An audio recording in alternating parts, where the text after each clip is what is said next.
ஃப்ரெண்ட்ஹுட்ஸ் friends எல்லாருக்குமே ஒரு பெரிய வணக்கம். நம்ம பூமிய தாண்டி நெறைய விஷயங்கள் இருக்கு. அதாவது 8 வகையான கோள்கள் இருக்கு. அத தாண்டி ஒரு பெரிய கேலக்ஸி.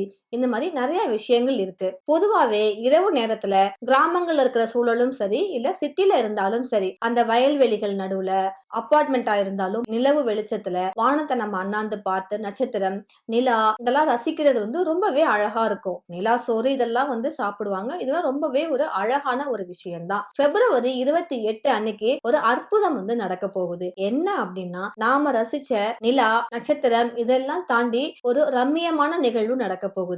என்ன அப்படின்னா, சூரிய குடும்பத்துல இருக்கிற 6 கோள்கள் ஒரே திசையில, அதாவது ஆர்க் மாதிரி ஒரே நேர்கோட்டுல வரப்போகுது. இத வெறும் கண்ணாலே நாம பார்க்கலாம் அப்படின்னு விண்வெளி ஆராய்ச்சி மையம் தகவல் சொல்லியிருக்காங்க. சூரியனுக்கு அருகில இருக்கிற கோள் புதன். அதை தொடர்ந்து வெள்ளி, பூமி, செவ்வாய், நெப்டியூன், யுரேனஸ் இப்படின்னு வரிசையா 8 கோள்கள் இருக்கு. பிப்ரவரி 28 அன்னைக்கு நைட்டு 8 மணிக்கு 6 கோள்கள் வானத்துல ஆர்க் வடிவுல ஒரே நேர்கோட்டுல வரப்போகுதுன்னு சொல்றாங்க. வெள்ளி, வியாழன், செவ்வாய் இது எல்லாமே ரொம்பவே பிரகாசமா தெரியும். சூரிய அஸ்தமனத்துக்கு பிறகு, அதாவது சூரியன் மறைஞ்சதுக்கு அப்புறமா நைட்டு 8 மணிக்கு புதன், வெள்ளி, செவ்வாய், நிலா, வியாழன் இது எல்லாமே ஒரே வளைவான நேர்கோட்டுல, அதாவது ஆர்க் மாதிரி காட்சி அளிக்கும் அப்படின்னு சொல்றாங்க.